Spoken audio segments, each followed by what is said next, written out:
It's time for the LowcoSports Lowdown. Here are your hosts, Justin Jarrett, Wes Kerr, and Max Araj. Where's Wes? Wes was with us all night in the group chat, but he's conspicuously absent as we start the week here on the Monday night LowcoSports Lowdown. Justin Jarrett and Max Farage, and trying to locate Wes, who was again he was following along all night. I zonked out for a little bit. I took a little nap.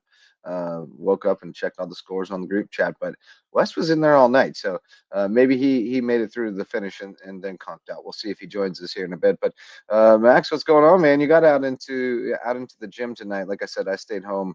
Had a busy day and a busy weekend, and there was a lot going on, and a lot of it was on my TV. So had the USCB games on. Sand Shark men down 7 right now with 2:12 left. They've been playing catch up all night, which is nothing new, but doesn't feel like they're out of it just yet. And then, of course, some high school basketball tonight, tipping off the playoffs for the high school league. Got the SCHSL playoffs started last weekend, Friday and Saturday. We'll also have we'll talk about the wrestling qualifiers. We got 7 wrestlers going to the state championships next weekend. That's 67 if you don't remember how to do Abraham Lincoln math, but that's 67. So that's pretty cool, and we'll get into that a little bit. But what's going on, man? Fun night over in the den. You got to call one for Buford's Own. Yeah, I did. I hopped on with Javon. He was gonna do it solo. I was like, who you got with you tonight? And he's like, nobody. You want to join? And I was like, works for me. That's actually my first game in the den this season. I have not been to the den yet this year. Oh, really? So that was my first game. A good one at that. A bit nerve wracking if you're a Bluffton fan, because there were times when Bishop England was up and Bluffton had to claw their way back, especially in the first half and going into the early part of the second half. But it was a good win for Bluffton. If I'm not mistaken, the last time those two teams played, it was an 8-point game between the two. So I had a feeling it could happen again, and sure enough, it did. 62-54 was the final in favor of Bluffton. They move on to play either Lakewood or Wilson, I think. So I'm gonna guess it was Wilson, and I'm gonna guess it was Wilson. I'm gonna look that up real quick. See. And it's not great. It's not great for them that it's Wilson, because I got this from Fish tonight. He said, "Oh no, if Wilson won tonight, the 16th ranked sophomore in the country is coming to Bluffton on Thursday, a 6'6" wing.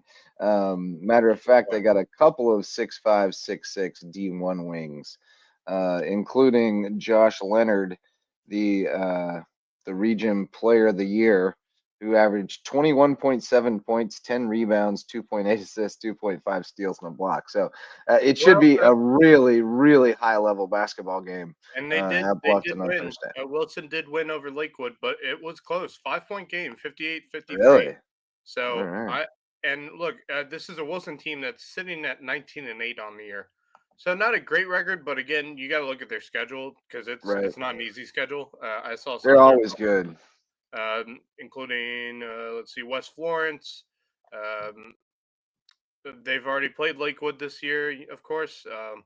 Who else? Crestwood, South Florence, Hartsville, Lower Richland. They got some tough opponents, including Darlington, who, if I'm not mistaken, played May River tonight.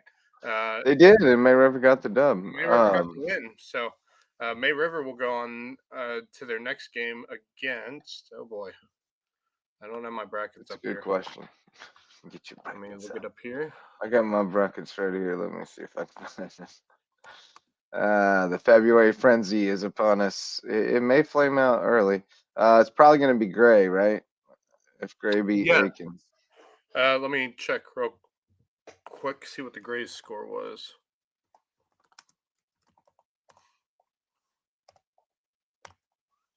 But yeah, if Gray won, it'll be Gray. Other scores from tonight, it didn't go as well for the rest of Region 6-4A. South Florence takes down Hilton Head 64-54. May River, by the way, 63-50 over Darlington. North Augusta beat Colleton County 72-35. So Seahawks and Cougars are done. It's on to spring for those guys. USCB women lost 70-57 tonight. Only boys score I'm missing, Ridgeland at Carvers Bay. And then on the girls' side, Loris beat Battery Creek 71-32 in Class 3A. In 2A, Kingstree beat Whale Branch 42-23 at Whale Branch. But Hampton County fights on 33-26 over Philip Simmons. So Hurricanes on to round 2. And then in the Skeezer ranks, we got 2. We're missing 1. Hilton Head Prep 43, Florence Christian 38. I'll have more insight on that one in a little bit. That Phil Hartman sent me. Spartanburg Christian 62, Patrick Henry 48. And so it's over for the Patrick Henry girls. And then looking for that cross girl score. So there you go. What do you got, Max? Great Collegiate did win tonight against Aiken, but also a close game. Only 8 points, 49-41. So I think May River has a chance, but that's a good Great Collegiate team. Great Collegiate is sitting with an 18-7 record. Their losses came to Westwood, North Augusta, St. Francis Prep, Pace Academy, Notre Dame Prep, Brooklyn Casey, and then after the Brooklyn Casey game, which was back on January 7th, they have not lost a game since. Beating out teams like South Aiken. They beat Hammond, which not really important. They did beat Brooklyn Casey the second time around. They beat North Augusta, which, if I'm not mistaken, North Augusta is the number 1 team, number 1 seed in the 4A lower state bracket. If I'm not mistaken, that sounds right. And they are also they're the number 1 in the RPI.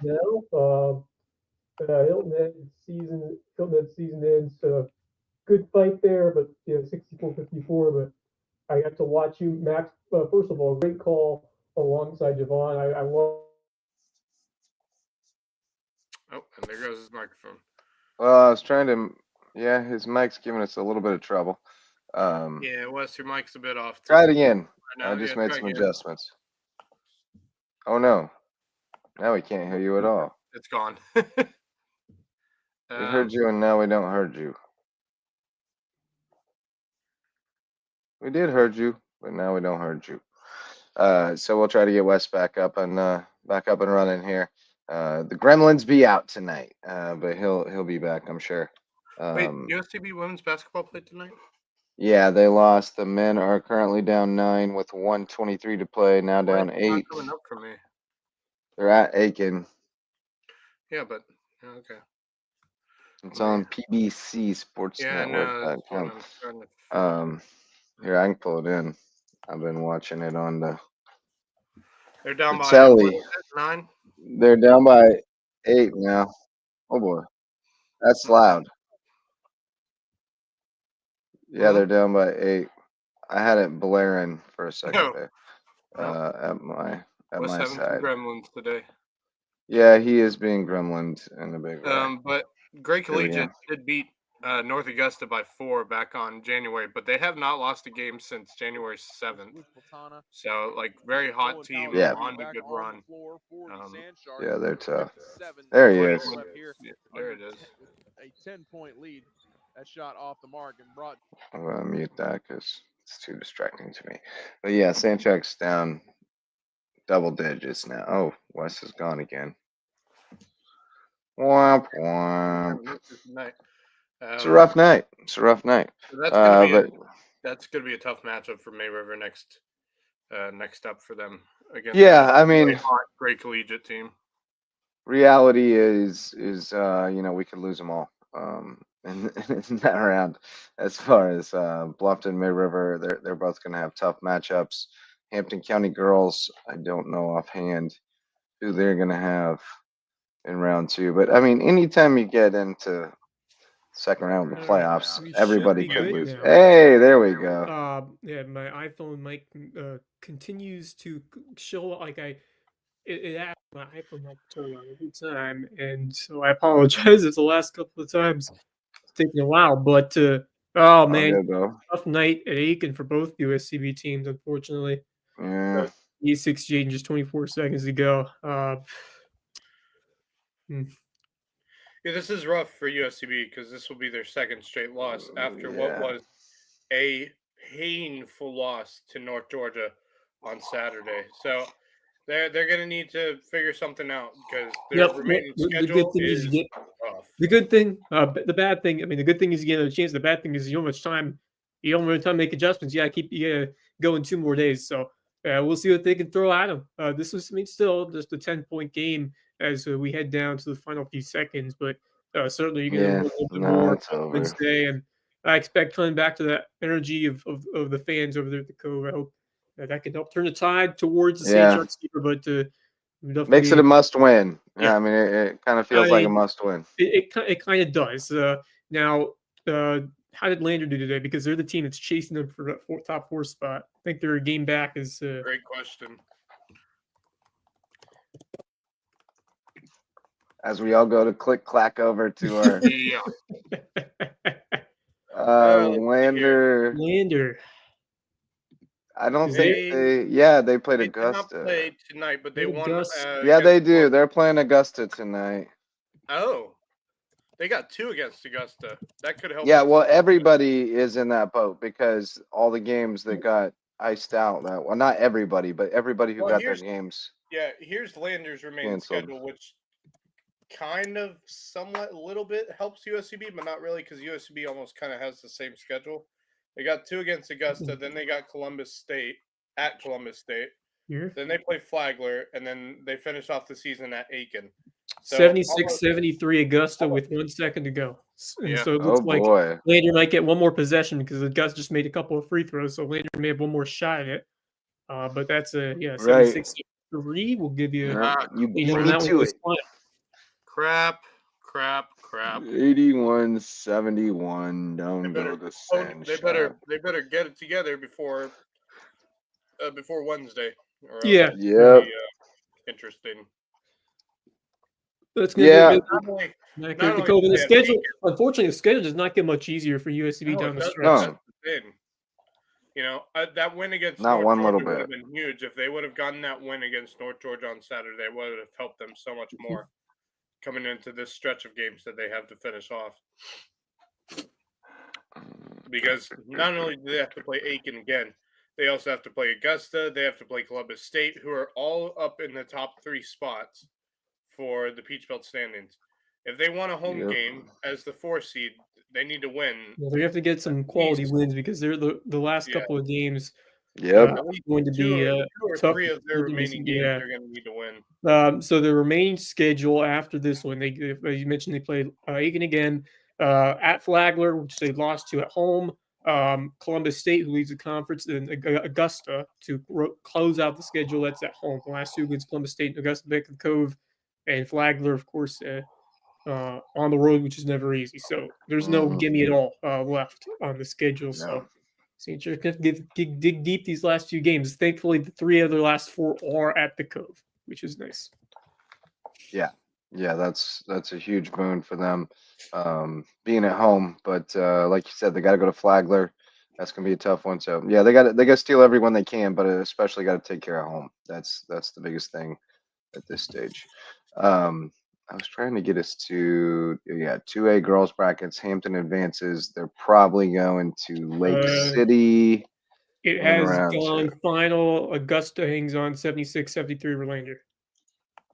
That helps us a little bit, but even then, like both Lander and USCB's remaining schedules are easy. I'm pretty sure they're playing basically the same teams we are. Right. To finish off. Right, but that's thankfully Lander didn't steal one because that would have put them. If we somehow, which I really don't want to say this, but if we somehow lose the rest of our games, Lander could steal just one, and pull out. But hey, I mean, these are now we've been saying like these are tough games, but certainly there's a lot of winnable games. I mean, Flagler, tough way to lose, but we dominated that second half. We should have. won that game. Yeah, Aiken is a winnable game at home, and really so is Augusta. We beat them at home last year. It's certainly a winnable. True. Yep. That's absolutely. I still think USCB can win at least 2 of the remaining games that they have, and if they can do that, I still think because with Lander's schedule, it's just as hard. I think if USCB wins at least 2 or 3 games on their remaining schedule, I think they're going to be fine. They'll be just fine. But regardless, they're going to make the playoffs. I mean, right, make the tournament regardless. At this point, we would just really but like. You'd love to have that first round home game. That would be pretty awesome. Yeah, that would be dope. So it'll be Hampton County girls at Lake City in round 2 on Thursday. It will be Wilson at Bluffton. And yeah, Wes, you missed our discussion on that earlier, but Wilson has apparently 2 6'5", 6'6" D1 wings, including one who's the number 16 ranked sophomore in the country. So it's going to be a fun one in the den on Thursday. I'll definitely be out there Thursday night over at Bluffton, and good win for May River as well. That's a strong win, and I believe they get Gray next. They have to go to Gray. Yep, that's correct. Indeed, indeed. The Hampton County boys teams has Edisto, if I'm not mistaken, tomorrow. That's night. Right. Bridges. Who do Bridges play again? Timberland. All right. That's being changed, and the other big one is the Beaufort girls. They will host Airport. Right. Yeah, and Beaufort's own will be on the call for that tomorrow night. So they will. We'll be able to watch Beaufort girls try to advance to the next round. So here was a funky one. So the Ridgeland girls, despite being a 3 seed, they get a home game, and this is a weird bracket, my friends, in the sense that it's unusual. Just because the way. I think I saw it earlier, but so the thing in 1A is not every region has the same number of teams. And so they've adjusted the number of teams they get in per region appropriately, in my mind. But what it results in is you got a couple 6 seeds in there and a 5 seed, a couple 5 seeds. So you get these weird brackets where Ridgeland's in here as a 3 seed against number 4 Green Sea Floyds, and so they get a first round home game. And then in the second round, they would get to face a 2. So ordinarily a 3 would face a 2 in the first round and a 1 in the second round, but in this case they get a 4 and a 2. So just a weird anomaly of the bracket that seems to really benefit them. So potentially. 1A is crazy like that. But look at the bottom of that bracket. You have 2 number 3 seeds going at it. Yeah. Bethune and Johnsonville. Very, very. Yeah, it's wild. But I'm just grateful they didn't take more than 4 from our region, because if they have more than 4, they needed to go to the playoffs this year. Could have been rough. Yeah, could definitely be seeing Hardyville playing against probably. Didn't need to. Not this year. Probably. We wasn't ready for that. Next year we coming, but we wasn't ready for it this year. Yeah. But so I thought that was unusual. That is unusual. unusual. They get a home game tomorrow, so go Ridgeland. I like that girls team. They got some nice players. Jaden Exley's been tremendous. She's a senior now, and they got some young talents as well. So I hope they can show well tomorrow night. Yeah. Looking forward to seeing that game, and great honor to be able to host that first round game, and would love to see them come away with a victory. Like I said, some scrappy players on that team, and I expect them to put up a fight over there to try to defend their home court. And, it's more meaningful when you play at home, just because it puts a little more pressure on you, because you don't want to lose your last one at home, but it's also providing good memory if you're able to get that win. So best of luck to the Jags. And was the Ridgeland boys playing tonight? They were, weren't they? I haven't found their score yet. They were at Carver's Bay. Yeah. Way away in Carver's Bay. But I'm guessing Carver's Bay came out with the dub, because they're really, really good. 18 and 8. First, though, despite the loss, hats off to the Hardyville boys basketball team for making that a close game against Ridgeland at the end. Mark Renix is on the call. 62-53, I think, was the final score of that boys game back on Saturday. It was. By the way, we had a halftime or second half lead again. Do we have a cross girls score against? I have not seen it. I'm gonna look real quick. I have my look at the Facebook group and see if I can find it, because odds are that score will be in there, because that's how I was able to get those. You're right. Those That's Giza Facebook group is comes reliable. in clutch. More comes in active than clutch Pisa because itself. yeah. Let's see if we can find it here. I still have not found it. It's hard to get the two-way game. Some of the games still go in No, the there's dark. no Trinity But game. All right, here we go. I got one. Carver's Bay 64, Ridgeland 43. Let's see 64, here. 43. No, that's not what I was looking for. Are they? They are two-way. What are they are two-way. Also, props Yeah, to those they were people playing- who Yeah, props to cross people who playing- post links to the live streams because Orangeburg Prep had a live stream today, and the Cathedral had a live stream or over the weekend. So that's always nice to see. So they were playing Oakbrook Prep tonight. If they did Yes, win, Correct. they would They be did playing win? either Lee Academy or Our Lady of the Rosary. So see if they win. More than likely they did. They most likely did, but I still have not seen a final from that game. I need to find it. Now sooner than later. I am efforting. We'll get it. I promise we'll get it. Yeah, I got nothing. Yeah. All right. Renix is on it. He's working his corners.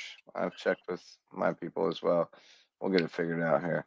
But that's the only one we're missing it at this stage in the proceedings, which is pretty effective.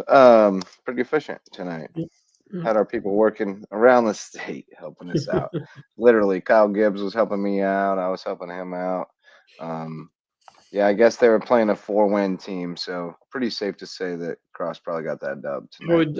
I would bet in their favor at that. I'd bet folding money on it. Yeah. They only played 12 games this year. Wow, it feels like a safe bet that they got the dub. Yeah, no matter how many motions they went through, I think they probably got that one done. Yeah, probably. Yeah, they did beat. Oh, they did beat Lady of the Rosary. No, Our Lady of the Rosary. Oh no, not Our Lady of the Rosary. Oh, they beat no. them. God, how bad was their record then? I'm gonna look that up now. Next thing you're gonna tell me they beat varsity opponent. They probably did. They did beat a Mills. Or was it Mills? No, it wasn't Mills team. It was They beat a couple of JV squads. Was it really? Hold on, wait a second. Yeah. So needless to say, No. Cross is moving on. Yeah, they probably won. Expect But I them just to. haven't seen the score. And I honestly expect them to go all the way. Just looking Yeah, at the I other do teams too. in this bracket, I don't think anyone's gonna come close to them moving forward. So if they win this one, they'll get Lady of the Rosary or Lee Academy. I don't think either of those teams should be able to challenge Cross. And Cross by 30. yeah, I don't really see. They covered. Possibly They covered the Dorchester, spread. I don't think Dorchester Academy could touch them either. I think Cross rolls throughout. And Yeah, I think so too. Yeah. So there's that. So the show tonight brought to you by Mickelson Law Firm, our presenting sponsor, our all-star sponsor of Lowco Sports. They've been with us since the beginning, and they'll be with you from start to finish. If you have legal needs, they can help you with all your legal needs. They're our official real estate closing attorney and presenting sponsor of our Hilton Head Christian Academy coverage, which HHCA's basketball season came to a close over the weekend. So they're done. Yeah, I clicked that up a while ago while you was looking for it, probably. Yeah. But it was a 29-point spread, so they covered it. Covered it by one. Okay, fair enough. Yeah, I will say, if they do play Lee Academy's 10-4 on the year, so not a bad record. They have some good wins too. 10-4. Like, who only plays 14 games in a season? That's crazy. I don't know, because Oakbrook had 12 games. Why wouldn't you schedule more? Like? It's like they just played. They did. They just played region games. I mean, I guess if we're being real, like there's levels to this stuff at the skeezers, and some of them, like, I mean, you're just barely trying to hold the team together. Thomas Sumter, they beat Thomas Sumter once, lost twice. Like their 4 losses are to Clarendon Hall, Thomas Sumter, Carolina Academy, and Williamsburg Academy. Yeah. They're not gonna hang with Cross then. That'll be. But guess who they did beat? Conway Christian. Well. Was that the football team or the Transportation is expensive. It's true, and it is. It is expensive, but you would think they'd schedule At a why school not like schedule ours, where you have access to one activity bus and one yeah, but little sprinter van, why not um, schedule opponents near you? Like you got especially like if you're Lee Academy, Bishopsville is not that far from everything else. It can't be, right? this is Right a in the good middle of point as nowhere. well. They may have played more games than that, but they aren't That just. actually, yeah, that Yeah. is. You know what? Yeah, I was finishing up this Coke from earlier, and then I had a little cup of tea, a little hustle juice. I did, but I need a hydrating beverage now. I'm getting thirsty. 3 beverages. It's a rule for us ADHD people. One for hydration, one for energy, and one for fun. But yeah, so that's where we are with basketball. We'll run through them one Another more big time game. tonight. 4A boys first round, Bluffton 62-54 over Bishop England. May River 63-50 over Darlington. Bluffton will host Wilson on Thursday. May River to Gray Collegiate. South Florence beats Hilton Head 64-54. North Augusta outs Colleton County 72-35. 1A boys Carvers Bay 63-43 over Ridgeland. 3A girls were out. Loris beats Battery Creek 71-32. 2A girls, Whale Branch is out. Kingstree wins 42-23, but Hampton County advances 33-26. They'll travel to number 4 Lake City. That's number 4 in the state, number 1 seed on Thursday. And then Skeeza Hilton Head Prep over Florence Christian on the girls' side, 43-38. Spartanburg Christian 62-48 to knock Patrick Henry out. And Cross versus Oakbrook Prep sounds like they won by about 30. So Yeah. there you go. Ooh, so wait, who would prep girls have next? Probably Orangeburg Prep, assuming they won. I can check that one too. Well, I mean, yeah, electrolytes. That's what plants crave. You know, That's- Rondo. It's got what plants crave. It's got electrolytes. Yep. If you haven't seen Idiocracy, maybe don't at this stage. It hits a little too close to home. The Let's see interceding years here. since that movie came out have not been kind to us. Well, they were either Definitely going to sliding play toward it. Greenwood Christian or Orangeburg Prep. More than likely, Orangeburg Prep. Most I likely, would still I have would to bet see on the Orangeburg Prep. score And there, then yeah. Spartansburg assume Christian so. would either face First Presbyterian or PD Academy. I love that this is just a live stream of us looking up scores. Well, I mean, not much else to go on tonight. I mean, we could talk about the softball game that was postponed No. to a later date. We're gonna talk about wrestling here in just a second. Yeah, we Oh, got okay. we got a ton of wrestling news to get to. It's individual 3 champion. score and 7.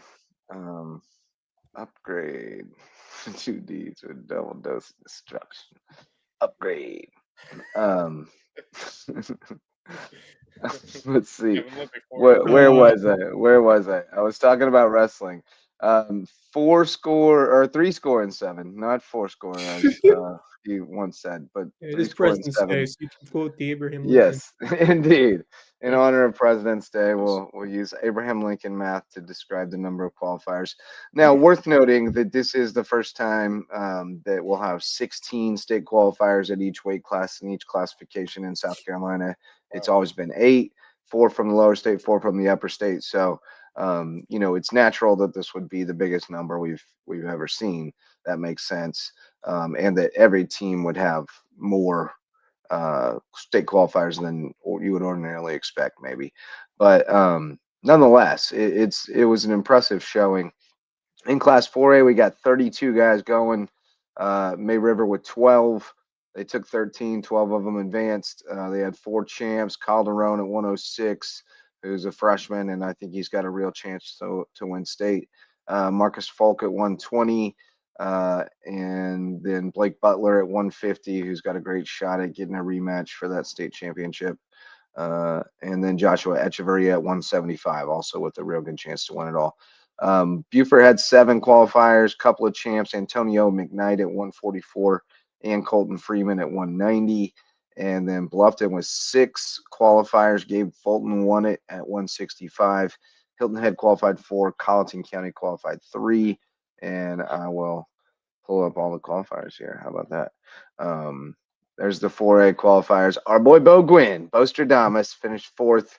He gets to go on to state next week and gets another crack at it, trying to get a medal there. So, yeah, good stuff from the Lowco wrestlers there. Shout out to Colleton County with 3 qualifiers too. 2 of them La Prestas, and 1 was a non-La Presta. And I got to shout out my guy Eli Garcia. I coached him last year at McCracken.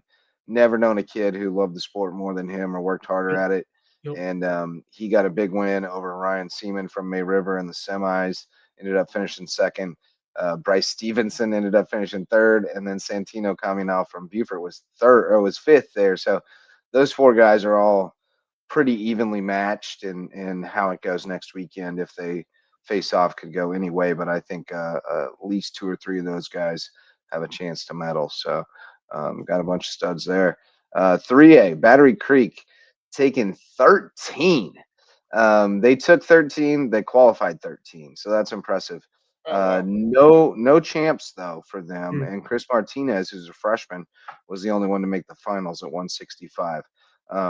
So but terrific showing for them, and they should be poised for a big weekend next weekend in 3A. 2A, 1A, Bridges Prep with 8 qualifiers. Champs for Kevin Summers, Ollie Jenkins, and Jerry Chavez. Big Jerry.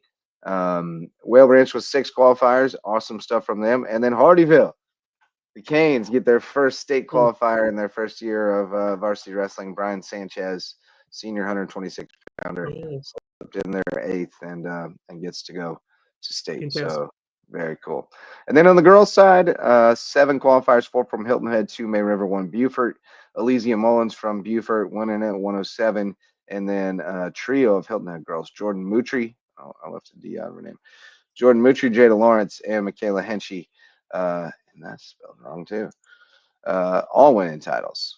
Michaela's one of my favorites from way back. We love Jada. Jordan's stud.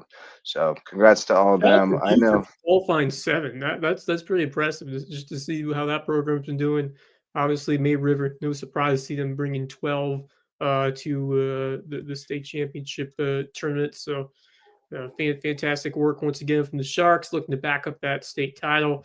And then Bluffton Hilton, Colleton also making some noise there. So awesome stuff. Wrestling continues to be at the forefront here in the winter sports scene, especially when we're getting some incredible performances from some of these guys. And Calderon, 106, just great to see what he can do out there. And then all the way to the top, Bo Gwynn getting that qualifier, 4th place, but hey, you're still moving on, and so good to see that for him. And then Gabe Fulton for Bluffton, Colton Freeman from Beaufort, just some of the other guys, Marcus Folk, of course, May River as well, and Tony McKnight, a couple of champs here, which is fantastic. And not just from May River, but from other programs as well. So congrats to all those. And Battery Creek continue to show why they're a strong program year in and year out on the wrestling circuit. And Bridges leading the way in 2A, 1A. Fantastic to see that as well. We've seen some of the benefits of even these smaller schools producing terrific wrestling talent, some who do it as their main sport, and some who participate in others as well. So fantastic results, and looking forward to what should be a big weekend coming up on Saturday for the wrestlers. Friday and Saturday. Now that it's 16 per weight class, it's going to be a lot more matches involved. So it's a Friday, Saturday, 2-day deal. It's at Florence Center. They'll get started weigh in 10 a.m. on Friday. They'll start wrestling at noon.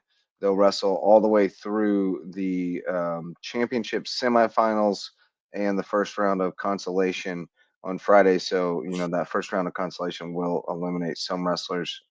That's just the boys. The girls, they don't wrestle any consies until Saturday, it looks like.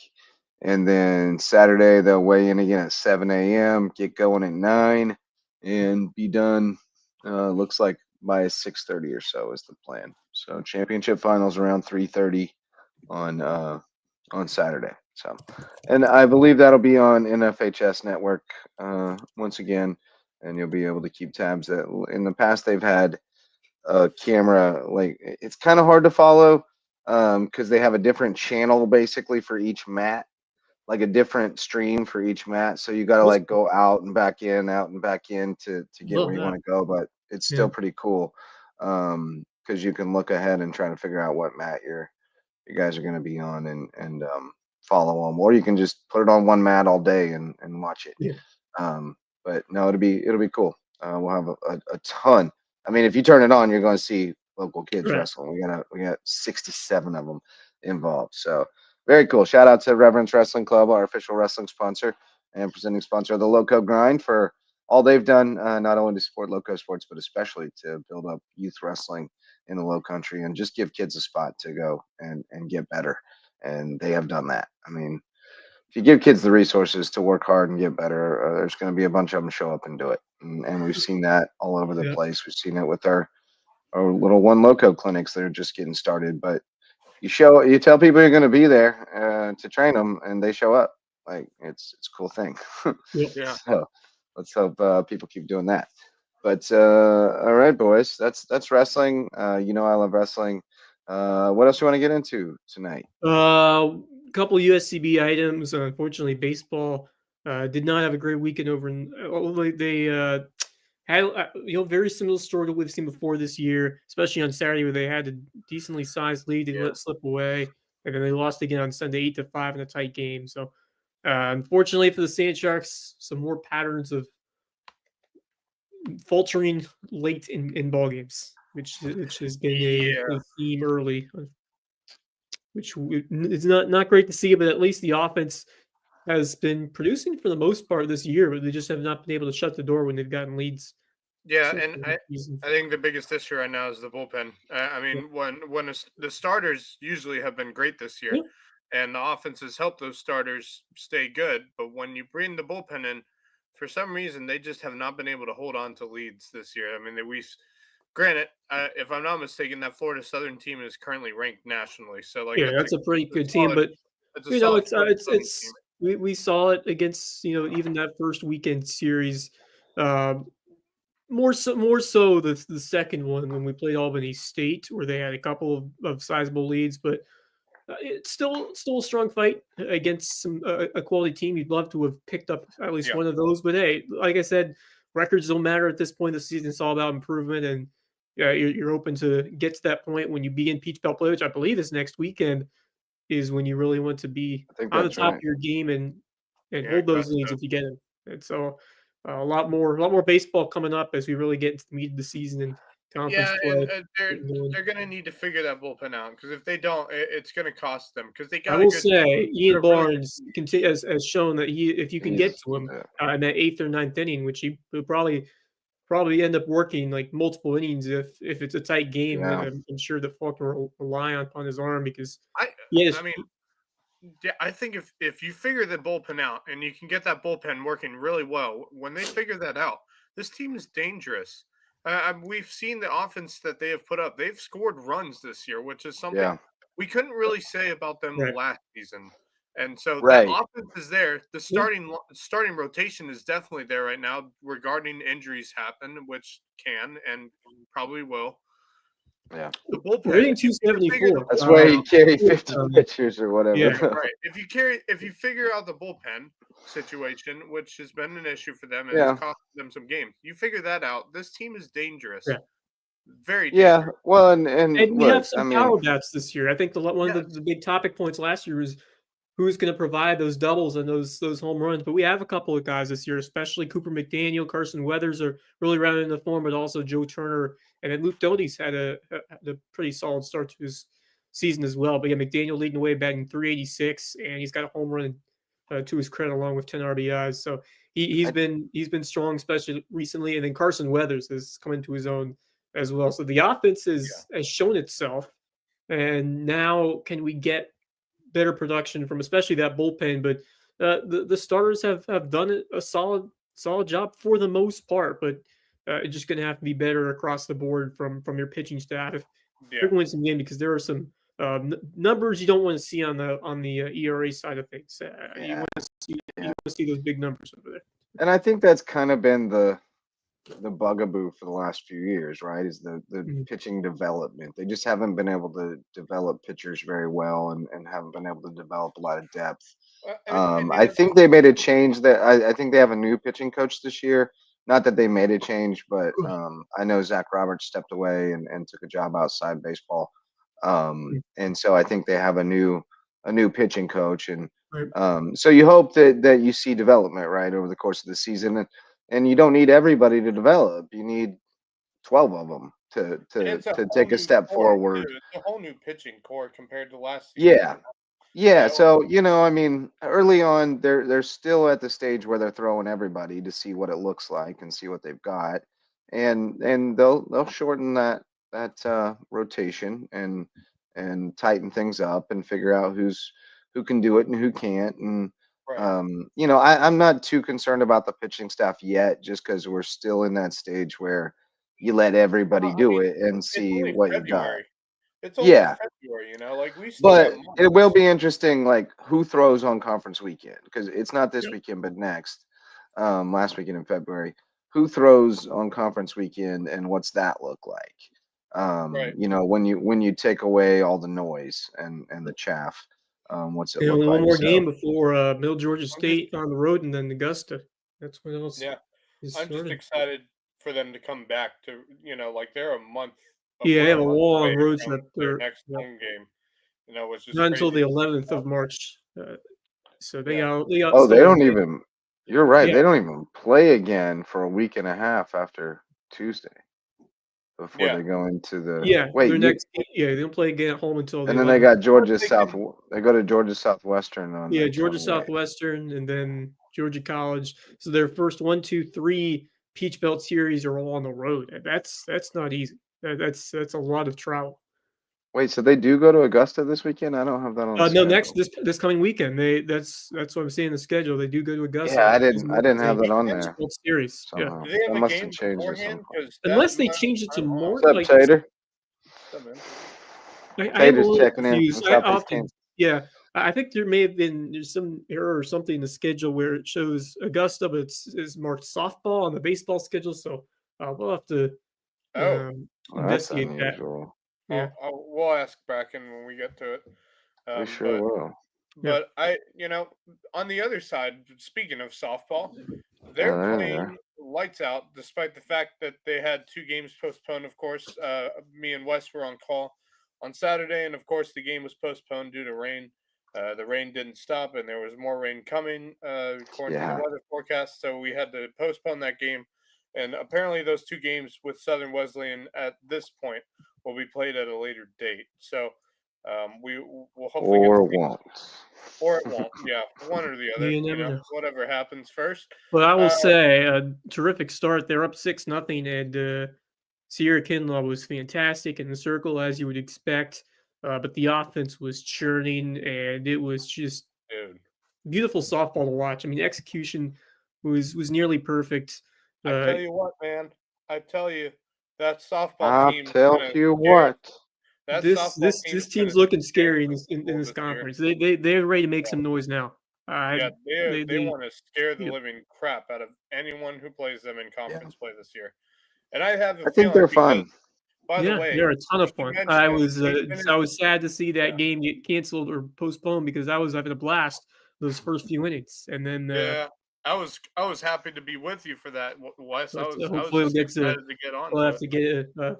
I know there is a student who's doing a great job. I want to mention to everyone, this softball team is dangerous. I mean, I saw just how dangerous they were on Friday, despite the fact they were playing a winless shorter team. They scored 22 runs on 28 hits in 2 games. Yeah. Like that's insane.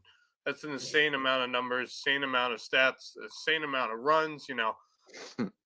I just want to mention, we finished the softball season, the regular season, at home against North Georgia.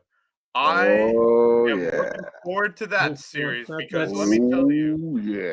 By the way, on top of that, it is a double-double, so it's going to be. It is. I'll be likely on the baseball side, since that's the team I'm doing most of the commentary with. So maybe you'll be able to do some of the softball. Maybe. Well, who knows? Who knows? But see. it was a great week. Wes, you were gonna shout out somebody earlier, I think. Student. Yeah, Turner, who I've been able to work with, yeah. or at least who I did actually was able to work with him for a couple innings in baseball this past week or the week before. But yeah, he's awesome. Great to see a student. He kind of is what I was doing when I was in college. I got my foot in the door and I was able to start doing the broadcasting. So fantastic to see Turner getting that opportunity, and he's been our main softball play guy. He's doing a great job. So just want to shout out. Yeah, I gave him props the other day when I saw him. I said, "Hey, good call in the softball game." Yeah, he's good. He's really good. He's got a nice kind of sing-songy rhythm that just makes me feel happy. You know. Yeah. Reminds me of Matt Golden from BCTV. They have very similar kind of cadence and rhythm. Yes. Yeah. Matt's great. Very true. I love very Matt. true. Matt's fun. I wanted to see him more often do some Yeah, broadcasting. that was fun to really games with him for Yeah, the dude, Dixie he's Boys fun. World Series. He's fun to do it with. Shout out quickly to our returning Lowco Booster Club member, Hudson Seafood House on the Docks. They're back on board for another year. Plus, we got them signed up through June 2026. We'd love to do the same for you if you want to become a sponsor. Hudson Seafood House on the Docks, a great place for seafood, cocktails, and sunsets right on Hilton Head Island, right on Skull Creek. Beautiful place. One of the staples of Hilton Head Island for many, many a decade. And good folks over there love the Carmine's family and everything they do. And Matt Golden does have top-notch hair. Yes, he does. I'm jealous about all that hair. Looking at tomorrow, we got a few good things going on. We got some college baseball, USCB at Middle Georgia, 3:00 first. Are they pitch not Middle there. Georgia State anymore? They're just Middle Georgia. I think they're Middle Georgia State, but I've always just called. Actually, them no, I don't know about that. They were Middle Georgia College when we played them before. What we do call them is the team we don't. I always just call them. We played them since the NAI days. We way back. Yeah, we don't way back when. No, not great friends. I have a fun memory regarding one of those games. With our old pal Dylan Kearns. Yeah, good memory about what had happened there. We got him on the ESPN because of a call he made on a double play for Tavares Terrell. That's right. Yep. I remember that. Oh yeah. I've seen that. I've seen that video. That's funny. Yeah. So we got a few high school basketball playoff games tomorrow. Battery Creek boys at Dillon in 3A. 2A boys Edisto at Hampton County, Timberland at Bridges Prep, and Whale Branch at Andrew Jackson. Skis at quarterfinals, Hilton Head Prep against Florence Christian in some far-off gym somewhere in the state. Who knows? Neither one of them is anywhere near. Probably and then the girls 4A first round, you got Airport at Beaufort, May River at Aiken, Hilton Head at Bishop England, and in 1A, Green Sea Floyd's at Ridgeland. So pretty good slate tomorrow night. Not bad. Good. I'm excited for that Beaufort girls team. They've had a great season. Would love to see them pick up a playoff win at home against Airport. I think it's a very winnable game for them. Should be a tight contest over there. So that'll be on Beaufort's own. Javon will have the call. And then on top of that, we get the guys Hilton Head Prep boys back in action. So they continue to really dominate most of the opposition that they have faced, but it's certainly will get a little tougher. I do think they will get by Florence Christian in the quarters. May River Aiken, Hilton Head Bishop England. I mentioned Hilton Head as a potential upset alert. I still do. They almost beat them in a meeting early or actually late in the season.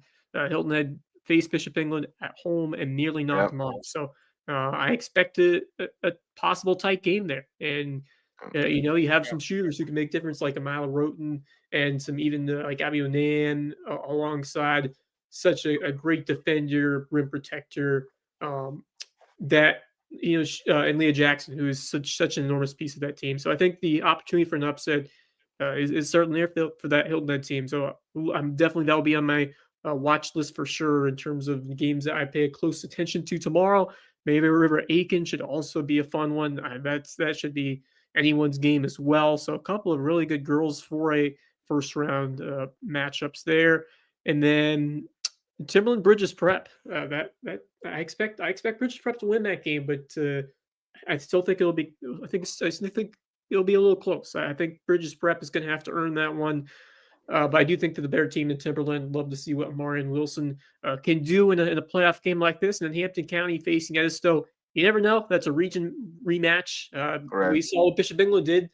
Bluffton beat him twice in the regular season. Bishop England made him earn it in the third meeting just this night. So Hampton's tough to beat at home, though. I mean, they lost at Lake Marion the other night. I was about to mention that, but it was close too. It was close, and everybody in that region says, "Yeah, well, when you play at Lake Marion, it's 5 against 8."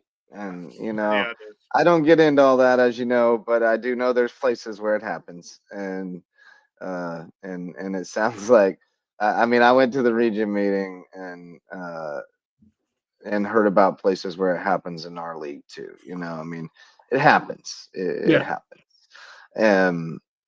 It's just, it's not like it costs you the game necessarily. It just makes it harder to win it. Like you have to work harder to win it, and sometimes you can't. It's too much. But anyway, here's a note for you. Hilton Head Prep Florence Christian. I mentioned earlier that I had some more context on that. The girls, 43-39 win for Prep. Courtney Campbell had 23 points, 8 assists, and 9 rebounds. Aaron Cleary had 18 points. A couple of quotes that I think you'll like from Mr. Hartman. He says, "I'm pleased with the win, a true team effort, and I'm looking forward to our game with a very good Orangeburg Prep team. Although I'm not pleased with the scheduling. Every second round 3A girls game was played at Orangeburg Prep, giving Orangeburg Prep a home game, the benefit of watching every second round game, and no travel. I'm not hacking on Orangeburg Prep. I'm quite envious. I wish I was in the same position. I simply don't understand the logic of giving a single team such a competitive advantage." And that's exactly what we've been bagging on. He has a real point there with those comments. And that's exactly what we've been bagging on with this season of playoffs. Why are you playing it at Orangeburg Prep to begin with? Why? If you're going to play them at neutral sites, play them at neutral sites. I mean, they should be all at either Sumter Civic Center or another communal gym. You can't just double dip into like, okay, we're going to play some games at home sites, which I understand. Because, like, if you look at college sports, many tournaments hosted by like the NCAA and just other levels, but that's the top seed normally hosts it. To be fair, they were one of the top seeds this year, but still, it would have been nice for Hilton Head Prep to earn the opportunity to host some other games as well, because or at least the other half. If you go on campus sites, it should be the top seeds get to host like the first couple rounds. I agree. Why don't they do that to begin with? Plus, I mean, nobody likes playing at the Sumter Civic Center. Just putting it out there. But I do agree. Like, I think, why aren't the first couple rounds very nice? Or just playing at traditional home sites. I don't understand. I've never understood the reasoning behind it. I mean, I understand it's like the final couple rounds, but it just does not make sense to me.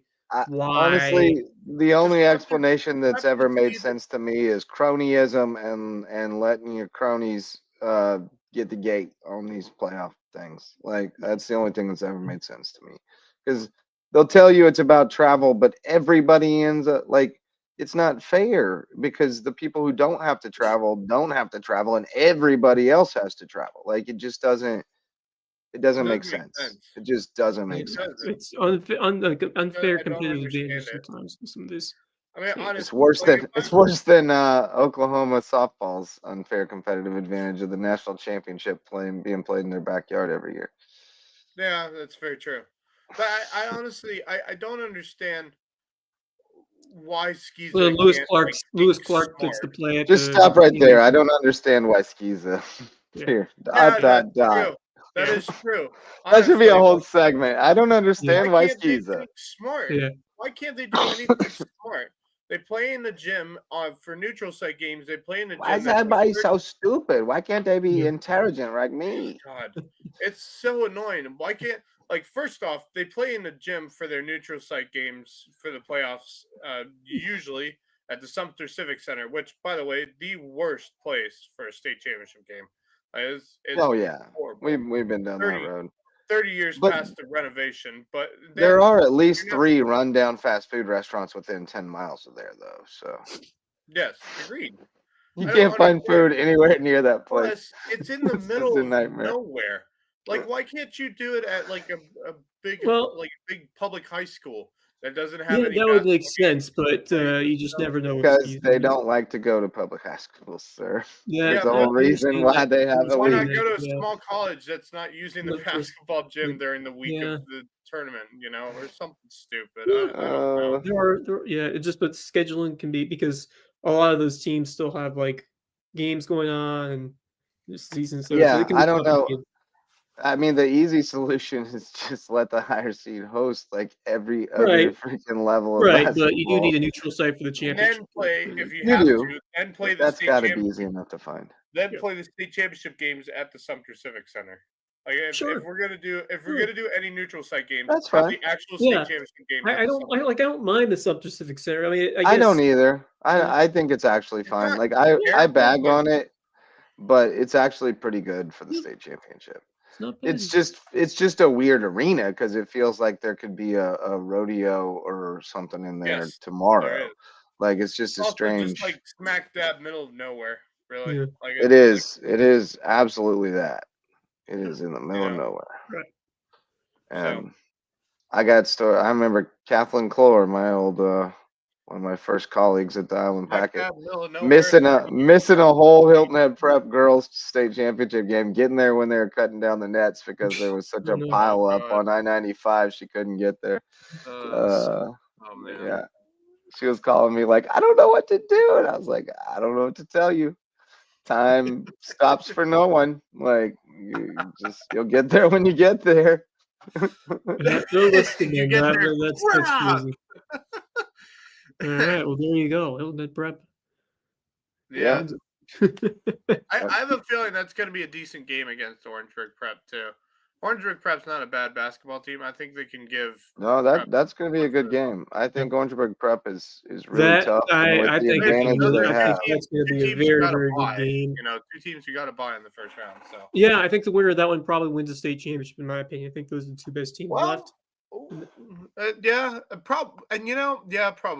because the other teams would be PD Academy and PD's good. PD's good. PD could be either of those two teams. I just think that. Yeah, I did mention PD's pretty good last week. I think Prep and Orangeburg are the best two teams left in the bracket. In my opinion. I agree. Yeah, and I think that's a fair assessment. I would have loved to see that as a matchup for the state championship game, but hey, you know what? It is what it is. That's how the playoffs can be formatted sometimes, and got to beat them all to win it. Yep. Well, hey, boys, let's start winding it down. We got a few more sponsors to shout out in our Lowco Booster Club. Base Hit Life, our baseball and softball themed apparel partner. You see Max's Calm Your Mitts hoodie. He got it over at basehitlife.com. So if you want to be like Max, go to basehitlife.com and live your best. Like me. Base Hit Life. Everybody wants to be like Max. I want to be like Max. Dr. Ambrose Cole is our official chiropractor. Find him at Rooted Living Wellness in Bluffton, and he'll get you feeling right, mind, body, and spirit. We mentioned Reverence Wrestling Club earlier, but we still love them. We'll say it again. They're our official wrestling sponsor and presenting sponsor of the Lowco Grind. Barefoot Floor Care of the Low Country. Get your floors so clean, your feet will thank you. And the place to be in Ridgeland, whether you need a haircut or not, that's Jay's Barbershop right downtown. Get you some tacos or pizza or seafood while you're down there. There's a lot. Downtown Ridgeland has a disproportionate amount of great food. Great food. Yeah, they do. Come back and get some tacos. Go for tacos. some barbecue right now. So good. So good. Actually, before we continue, I have big news. We have a new Lowco Booster Club sponsor. We do? I just got to confirm tonight. I'm not going to share what it is until it's official. But they have agreed. This company has agreed to hop on as our latest and newest Lowco Booster. All right. Club. Way to go, Max. Yeah. Good job, buddy. Good job. So, we're looking for more. So get in touch with one of us. Yeah. If you know one of us, come to us. If you don't, you can come to me. You can go to info@LowcoSports.com on the emails, or you can find us on the socials and let us know what you want to do, because we'd love to get you involved and tell everybody that you support grassroots local sports journalism. So, all right, boys, parting thoughts? Any? How about South Carolina women's basketball losing their first home game in, what was it, 70-something games or something like that? Absolutely. Yeah, that was I did not expect that from them. Yeah, I did not. Oh Lord. UConn absolutely demolished them. By the way, that was it like 50, 30 or 58 to 30 or 40 23 point or win. something like that? Yeah, they look pretty good. South Carolina's been a great program, but sometimes you get humbled like that. It's part of sports sometimes, and how do you respond? So I expect them to be fine. Don Staley's a great coach. Now, if you think they'll win the goal of the way, it's never easy. I think women's basketball is a fantastic spot. I think Caitlin Clark, her run did a lot for it. Angel Reese, what she did. It's women's college basketball, especially. I am pumped to see that the tournament. I think the parity is really increased. I just think the talent across the board of those top teams has gone through the roof. I think women's college basketball is a fantastic spot, and I can't be more excited for what we could see in WNBA, but also in the college game. So props to the fantastic women's college basketball players, because they get you to raise the bar each year. So because there was a long stretch there where there were like 2 to 4 teams per year that had a legitimate chance to win a national championship, and that was it. And then there were years where nobody did, because nobody was touched that UConn much for a better couple than of years, anyone. and it was just, I mean, there was no competition. Right, and it was Tennessee before that. I mean, for a long time it was Tennessee, and then for a long time it was UConn, and now this most recent era, I think, has been the most parity we've seen. A ton of parity, which is fantastic for the sport, and just great to see overall. For mine, I just wanted to start off by saying big props to Harry Skinner. What a game he had, and Region Player of the Year. Yeah, Region Player of the Year, and 1,000-point score. Oh yeah. I don't want to talk about the conversation with the confetti and the streamers, because I don't want to get into that. But let's just say it's a good thing they didn't lose that game by 1 or 2 points. Yes, because it was tight for a while, especially in that fourth quarter, but they did pull away. But regardless, the 1,000-point, congratulations to Terry Skinner, of course, big part of that in the Christian Academy before he went over to Bluffton. So tremendous career, and now we get to see it to continue for at least another game. So on that note, the Thompson kid's a 6'6" point guard who's already signed with Coastal Carolina. Wow. Oh wow. Okay then. Well. Yeah. Oh boy. Well, Bluffton's going to be in for it, but guess what? And that wasn't the Region Player of the Year. The Region Player of the Year is the other kid who's ranked 16th in the country in the sophomore class, Josh Leonard. He's ranked number 9 on 3. I'm getting chills just thinking about that. If you want to see a serious basketball team on Thursday, Wilson's a serious basketball team. If May River if Bluffton can knock them off, they got a shot to win it all. Yeah, like they do. Also, but I don't know if they can do it. It's going to be a challenge. So we had the NBA All-Star game this weekend. Which, it continues. Did you watch any of that? I watched a bit of it, but what I was really interested in was the event that was going up against the All-Star game on Saturday night, and that was USC Canada hockey, which was a fantastic game. I was watching it. Yeah, it was SNL 50 for me. Yeah, that's what I was watching. Well, that was Saturday. No, it was last night. It was Sunday night. Oh, Saturday was the hockey game. Okay, I was crashed out after softball on Saturday. But so Thursday, the United States and Canada will play for the title, and I will say that it drew a huge audience to rival what we saw at the basketball side of things, and just cool to see that sport get its attention. And there was a fight like 3 seconds after the puck was dropped, and it made its rounds on social media. So you just talk about some guys that will do anything to play for their country. So I thought that was kind of cool. But in terms of the NBA All-Star game, I thought the format was solid. I thought the new format was okay. What they did with they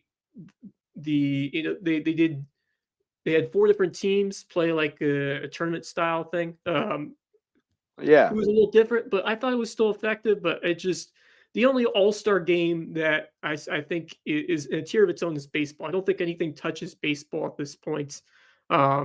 Major League Baseball right now, the tradition of that All-Star game, the Home Run Derby, the All-Star game, I don't think any other sport comes close. NBA, And it's gonna NFL, get even NFL's better and the in Pro Bowl is a sport. joke. The Pro Bowl is an absolute joke. It's just a Yeah. handful of flag football games targeted at like 8-year-olds at this point. Um, Yeah. because that's really what it is. Yeah, it is. And then we had for Great basketball. moment by West I will say that so the guy who won the dunk contest was a G League player. He even played in the Yeah. NBA. 3-time winner, right? Yeah, he's won it 3 years in a row. And they still won't give him No an regrets. NBA contract. They're still not giving him an NBA contract. Yeah, I don't understand. He's a very good player too. He's a great player, and I've heard he's done He's a some great big player. things in the G League, but they're still not going to give him a contract despite him repeating the dunk contest, which I guess I know you understand. It's not there's more to basketball than just dunking the ball through a hoop, obviously. But he's more than just a dunker. But yes, he has shown that. He has shown that. So I just kind of find it interesting because the player how the Orlando Magic do not have him signed to a contract right now in the NBA is beyond me. I wonder if it'll be like a Jeremy Lin situation where he could catch fire for a bit. Linsanity. What will you call it? Maximum height. Yeah. Well, wait. Yeah, no, I don't know. It's a weird thing, right? Like the dunk contest used to, when I was a kid, the dunk contest was like the highlight of the freaking NBA season almost. Well, it was like Dominique Wilkins and of course Michael Jordan for the free throw and line Michael Jordan and but like look, McClung, he's a dunker. He's not an NBA basketball player. I think that's clear at this point. Like he's something different. But he's still obviously he's still entertaining, and I think the guy. Oh God, yeah. I think it's cool that he's in the dunk contest. Honestly, he's a good player too. I just don't think he's NBA good. Well, clearly he's not, or they would have brought him up by now. Like it's kind of like those guys that like they can hit AA, but then they nothing above that. He did play in the NBA for a couple months at one point, and then they kind of fell off after that. It is what it is. But if you have to go to the G League to get a player to win the dunk contest, and no one else in the NBA can win the dunk contest, yet this G League player did. As Wilbon said on Kornheiser today, they don't even want to play, let alone be in a dunk contest. Like they don't want a competitive All-Star weekend. They want a relaxing party. That's what the players have decided they want All-Star weekend to be. And so, that's just what it is. We may not like it, but that's what they're going to do now. And so they decided that a long time ago. They don't even play a third of the regular season games, half of them. Like they just load management. Like they're not looking to work hard for 3 days on their weekend off in the middle of the season. Now hockey, they want to fight. They're different. They're just different. But like the NFL's decided the same thing. They play flag football now, and the baseball All-Star game is kind of still what it's always been, which is a beautiful exhibition. Like they're playing baseball, but baseball's a different kind of sport. You can play it sort of at 3/4 speed, and it still looks basically the same. It's going to be even more beautiful this summer in Atlanta because that's right. The All-Star game. Guess what they're bringing back? Every team's jerseys. Thank God. To represent their team during the All-Star game. So nobody. That was always my favorite part of it. No one's wearing the same stupid-looking jerseys. I honestly think that's what the NBA should go back to. Each player wearing their home team or away team jerseys. Like I feel like for an All-Star game, they should. Did they do that? They used to do that, didn't they? They used to do that. But they stopped. They did. Then they brought back the American League, National League jerseys, but now they're gonna. Looks like but he was saying the NBA they used to. Oh, the NBA. Okay. But they've done like different jerseys since I was a kid though. Like they started that a long time ago. They used to at one point. I would have. But no, I love the team. The team fits. That's the move all the way. Well, you can also tell who's out there. Like You can never tell when they make defensive substitutions in the All-Star game when they're all wearing the same clothes. Speaking of Major League Baseball jerseys, y'all remember like all the chaos that went down when those new jerseys were revealed at the beginning of last season? They looked absolutely horrible, like they were Yeah. They put were together hideous. by an 8-year-old kid or something like that. Yeah. And the pants were basically see-through, and when you sweat, it definitely showed. Well, they have made some changes this year. They got back to the old letterings on the back, bigger names on the back, bigger numbers on the back, so it actually looks like a baseball jersey. Like a big league jersey. And buying, and apparently they got rid of the see-through pants, so they have fixed that as well. Thank God. Those rec league uniforms were funny. I swear I had something else I was going to close on, and now I've totally lost it. But it is what it is, right? But we should have a good day coming at us tomorrow. Should be fun. Lots of high school playoff hoops, a little bit of USCB baseball, and we'll be around tomorrow night to tell you about it all. Thanks to everybody who showed up to listen or watch tonight, as well as all of our sponsors, especially the OGs, Mixlin Law Firm, our All-Stars. We appreciate you. And thanks to our new secret sponsor coming on board, BMX. We look forward to hearing more about that. But all right, boys, great show tonight. We'll see you tomorrow night. For Wes Kerr and Max Raj, I'm Justin Jarrett. Until next time, go Loco. The Lowco Sports Lowdown podcast is a production of Lowco Media LLC and LowcoSports.com, an independent media outlet providing grassroots local sports coverage in the South Carolina Lowcountry. We are sustained by community support from sponsors and patrons like you. Get in the game with a monthly pledge of $1 or more at patreon.com/LowcoSports to keep us going and growing. Go Lowco.